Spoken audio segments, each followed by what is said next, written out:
नमस्ते दोस्तों। इतिहास के पन्नों में कुछ तारीखें सुनहरे अक्षरों में लिखी जाती हैं।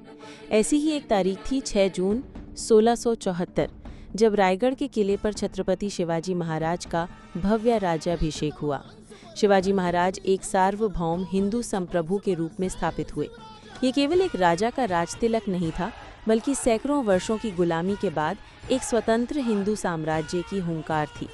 लेकिन क्या आप जानते हैं, इस भव्य समारोह के केवल कुछ महीनों बाद शिवाजी महाराज का एक और राज्याभिषेक हुआ था। आखिर क्यों पड़ी इसकी जरूरत? पहले राज्याभिषेक के मात्र 11 दिन बाद 17 जून 1674 को राजमाता जीजाबाई का निधन हो गया, जिन्होंने शिवाजी महाराज के मन में स्वराज्य की अलख जगाई थी। उनका यूं चले जाना एक गहरा आघात था। इस बीच प्रतापगढ़ के देवी के मंदिर के कलश और बिजली गिरी।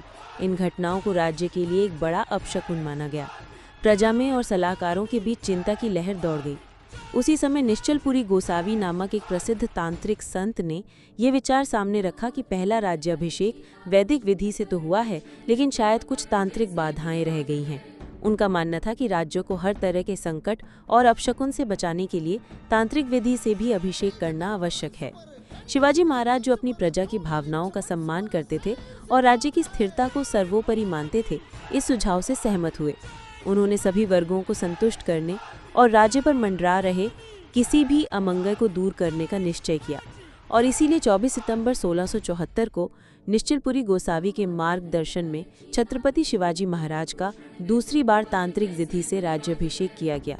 ये समारोह पहले की तरह भव्य नहीं था, पर इसका प्रतीकात्मक और आध्यात्मिक महत्व बहुत गहरा था।